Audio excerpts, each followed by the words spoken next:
ang eleksyon, marami na namang kandidato umaali-aliin. Halimbawa ng ganito ay ang pag-post nila ng mga posters saan lugar na makikita ng mga maraming tao. Ang nakalagay nga lang doon sa poster ay kanilang proyektong inaako. Nakalagay din ang kanilang malaking mukha. Nakalagay din ang umubod ng laki nilang pangalan. Pero, may nalalaman kaya sila sa bill na sinasampa sa Senado. Ang pangalan ng bill na to ay ang anti-epal. Halina't tunghayan natin ang mga opinyon ng mga mamamayan sa atin.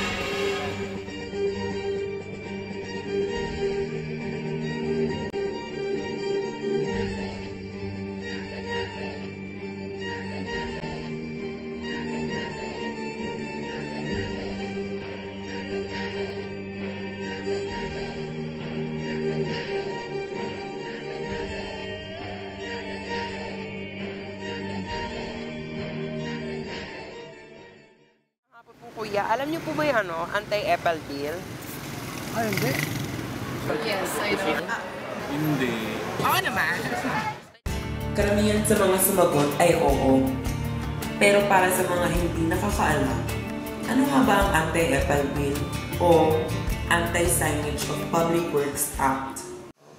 Okay, from what I understand on the anti-epal bill, primarily it states that any government-initiated project, such as, let's say, re-roofing a particular park or building a specific shelter for a specific foundation, these projects shouldn't be covered with the name of the person that built it, because ultimately, these funds come from the taxes of the citizens that are paying for the execution of these projects. It was an effort, yes, of the elected politician, but you ran for that purpose, therefore you have no right to brand it as yours. Pagkakalat ng anti-epal bill is yung mga makikita nating signages or yung mga promotions nila na nilalagyan nila ng pictures nila under their names. Yun yung pagkakaalam ko sa anti-epal bill na nangangampaign wala kang kampanya, nangangampaign na sila due to that posters na makikita natin sa mga sidebars tsaka yung mga ginagawa nila mga projects. Yung anti-epal bill is a policy being pushed in the House that prevents elected politicians from, how do you say this, parang showing off their projects, showing off their pictures, and what they've done siguro. So it just basically stops them from being trapped. Para sa mga mamamayan na hindi nakakaalam ng anti-epal bill, ang formal na pangalan ng anti-epal bill ay Anti-Signage of Public Works Act. Ito ay isang bill na balak parusahan ang mga politikong nakaupo sa pwesto na ilagay ang kanilang pangalan o mukha sa mga proyektong kanilang ginagawa. Ang bill na ito ay ginawa ni Senator Miriam Defensor Santiago na isang bill na ito na ipaalam sa mga politikong epal na ang proyektong kanilang isinasagawa ay galing sa pera ng tao. Nagtanong kami sa mga tao kung ano ang masasabi nila sa mga politikong epal. Well, tawag dito, kapag maaga kasi sila nangangampanya, parang kinakatok nila yung puso agad ng mga tao, which is minsan nakakalikita. Yung mga ginagawa nila na ganyan, na wala pang ng government na kailangan na nila mga kampanya, ginagawa na nila agad. So, means kasi nagpapapansin sila sa tao para mabigyan sila ng pansin, mas maaga sila, mas makukuha nila yung attentions ng tao. Sa perspektibo naman ni Kagawad Reynaldo de los Santos, isang kagawad sa Maynila. Kakainis. Parang hindi tama, unfair, di ba? Unfair for those people na, siyempre, yung may mga pera lang gumagawa niya, pero what about those people na wala silang budget, di ba? Kung sa tingin ng mga mamamayan na ang gawain isinasagawa ng politiko ay mali, naapektuhan naman kaya ang pagboto nila tuwing eleksyon? Actually, naapektuhan ang pagboto ko. Kung sa tutusin nga, isang beses lang talaga ako pumoto, and then afterwards that, hindi na ako pumoto, gawa nga ng nakakainis yung mga ginagawa nila. Which is parang pare-parehas na lang, wala namang nagagawa talaga na maganda sa tao. Para sa akin, yung mga medyo weak-minded, madaling matrick nun. So pag nakita lang nila, uy, may nagagawa to, sige, puputuhin ko yan. Pero in reality, baka hindi naman pala magaling. Yung sa iba, feeling ko, oo. Pero for me, ayoko nung ganun. Kasi usually, ginagamit nila yung pera ng bayan for the posters, mga tarps, yung mga nilalagay, mga ina-advertise nila. Usually, sa taxes naman yung galing. Para sa iba, ano naman kaya ang rason bakit patuloy pa rin binoboto ang mga politikong epal? Bakit pinapalagpas ng mga tao ang ganitong gawain? Depende sa kandidato. Kung ang kandidato naman kahit epal siya kung tutulong naman daw sa tao, okay lang. Pero iba dyan nagpapaganyan para magpabango lang. Wala na yan. Well, sa iba-iba naman kasi yung tao, di ba minsan yung iba nagpapakuan, yung iba naman kanya-kanya nila sila sa mga iniisip nila. Pinapalagpas din ng ibang tao to kasi minsan wala na rin naman silang magagawa kasi di ba you hire the poorest, di ba parang nilang mag-suggest. Walang boses ang tao pagdating sa lalo na sa mga. Nais nga lang ba nila ipaalam sa kanilang pinagsisibihan na may ginagawa sila sa kanilang termino? O gusto lang ba nila makakuha ng mga boto sa darating na eleksyon? Karapat-dapat nga bang parusahan ng mga politikong nangangampanya ng maaga? I think dapat meron tayong dyan. Kasi, kumbaga, kailangan maging pare-parehas kasi from government yan, di ba? Lahat yan kasali yan, di ba? So, dapat sabay-sabay sila talagang nangangampin. Hindi yung may napuna. Dapat maging alis ko rin sila pagdating sa charity. Hindi lang sa mga bagay na dapat nilang binibigyan ng priority. Bigyan din dapat nila ng priority yung tinatakbuhan ng mga nasasakipan din ng mga tao na pagkakatiwalaan nila para sa bayan. Anong halimbawang parusa naman ang ibibigay ng mga mamamayan sa mga epal kung sila ang nasa Senado? Suspension sa pagkakandidacy or else matanggal sila sa pagkandidate. Pwedeng impeachment. Disqualification ang sanction sa kanya sa disqualification. May mga mamamayan naman ang sa tingin nila na hindi kailangan parusahan ng mga politikong nagpapabango sa mga botante.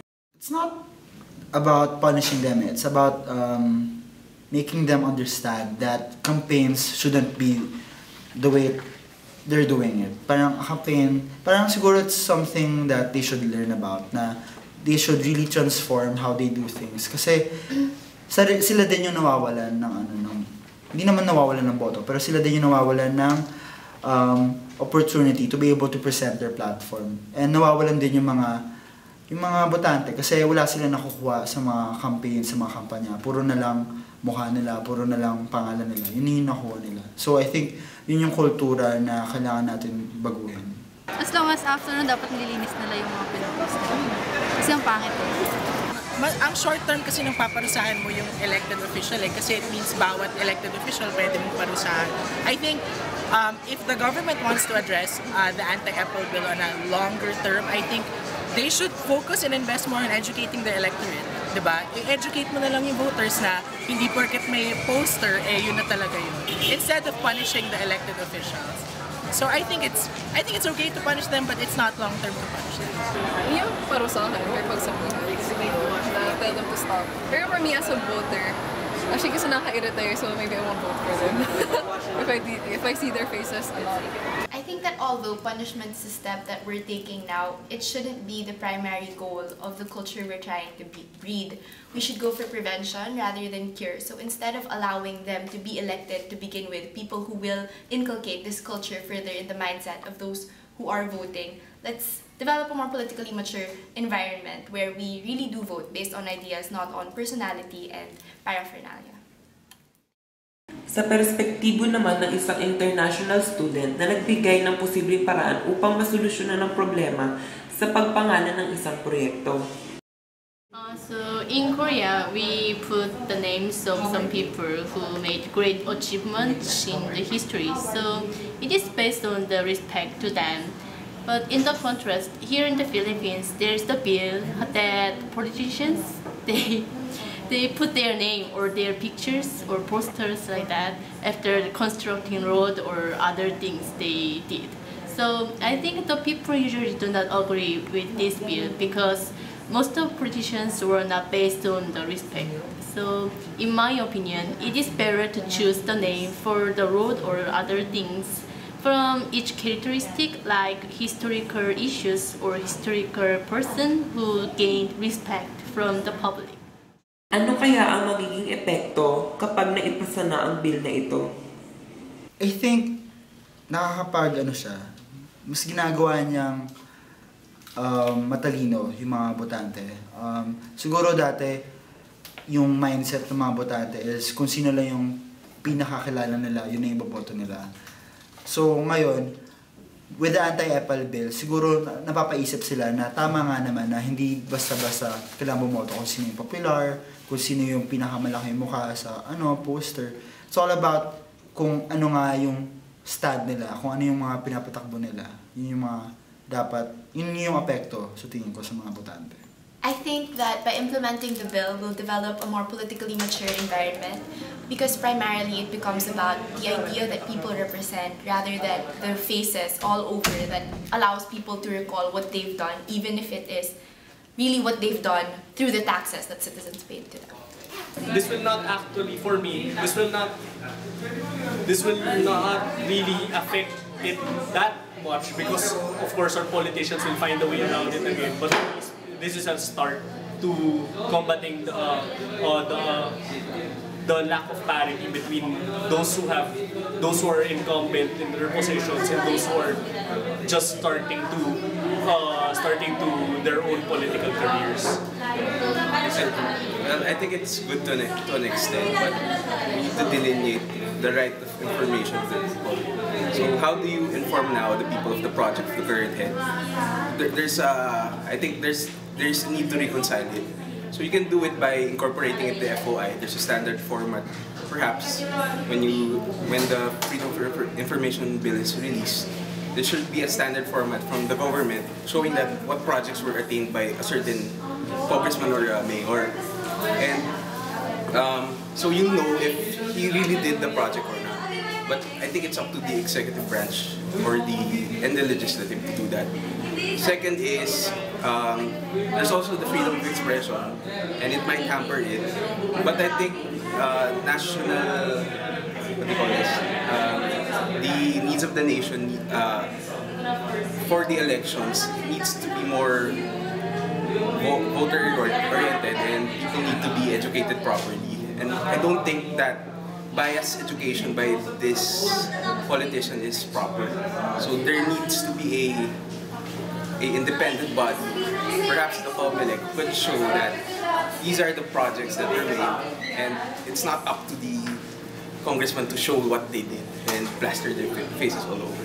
So that's the consideration that we need to make, because we can't close the information, we can't block the information from the public that Mayor A did this bridge. How could they make an informed choice when voting comes?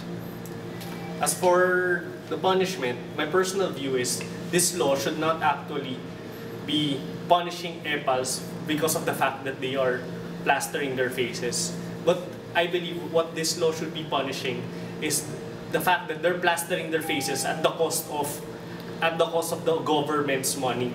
I believe that if they would use their own personal money, they are free to do that. Because if the regular people would do it, what's stopping them from doing so? But if the moment they use the government money, I believe that that is already a violation, of course, of certain administrative laws, and also and that could also be a criminal law, an anti-graft law. That those are violations already of the law, and that's the thing that we need to stop with the anti-epal bill. That's all. Sa mga politikong tinaguri ang epal, marami naman kung pwedeng gawing pamamaraan upang ipagbigay alam sa mamamayan kung ano ba talaga ang kanila nagawa habang sila'y naluluklog sa pwesto. At sana hindi ito gawing oportunidad upang makuha ng boto kapag nalalapit na ang eleksyon. Sa mga senador naman na gustong sugpuin ang ganitong problema, sana alamin nila kung ano ba talaga ang focus ng bill na ito upang makapagbigay solusyon talaga ito kapag nandyan na ang eleksyon, upang maging malinis din ang eleksyon. Sana, pagbigyan din nila ang focus sa mga botante dahil dapat lang natin gawing edukado mga botante upang maging produktibo o kaya komprehensibo ang magiging eleksyon natin sa susunod na taon. Diyan na po magtatapos ang aming dokumentaryo. Maraming salamat.